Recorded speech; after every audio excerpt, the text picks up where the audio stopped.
ठीक है, अगला है running water. Rivers shape the land through the processes of erosion, transportation and deposition, creating a variety of land forms along their course.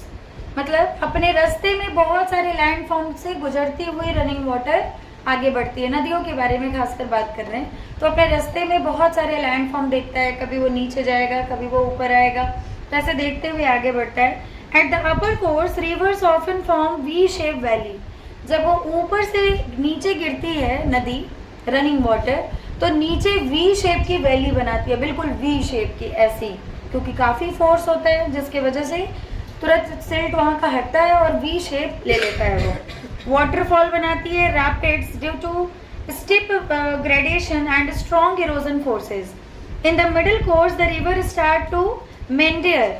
अब वो जब बीच में आता है, मतलब ऊपर से गिरा वी शेप बनाया, नीचे आया तो क्या बनाएगा, मेंडियर बनाएगा, मतलब एक टाइप के शेप का नाम है, कुछ ऐसा नहीं, एयर बनाएगा।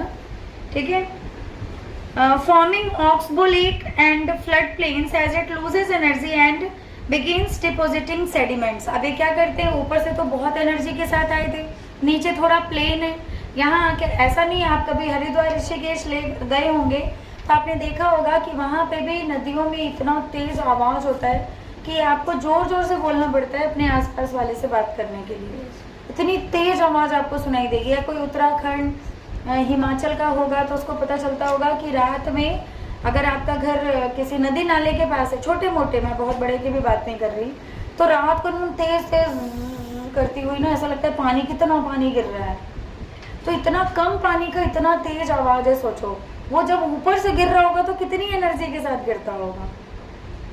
तो वहाँ पर वो वी शेप बनाता है। जब वो थोड़ा प्लेन में आता है, थोड़े प्लेन, तो वहाँ पर क्या है कि थोड़ी एनर्जी वो अपनी खो देता है, तो जिसकी वजह से यहाँ पर ऑक्सबो लेक बनता है, फ्लड प्लेन्स बनते हैं।